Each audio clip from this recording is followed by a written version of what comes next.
我的房子终于卖了，价格难以接受，现在心都在滴血。我有一套老房子在卖，已经挂出来1年多了，最开始的报价是140万，在这1年多的时间里，报价一降再降，可看房的人依然寥寥无几，最后的成交价更是远远低于我的心理预期，可以说是惨不忍睹。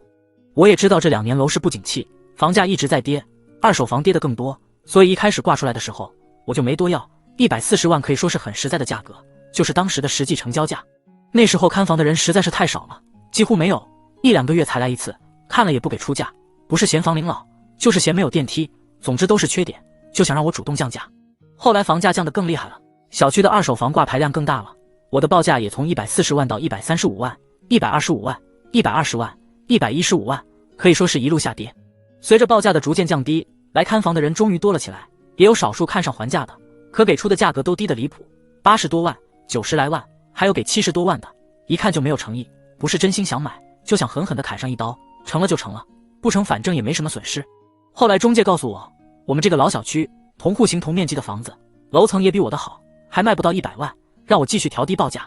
我说那报多少合适呢？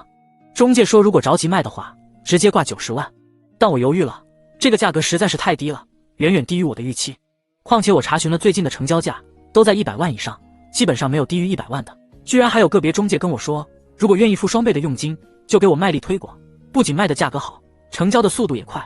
我心想这都是什么事啊？不能惯他们这个臭毛病，就一口回绝了。上个月家里突然出了点事，着急用钱，我狠心，咬咬牙，直接降了20万，报价95万。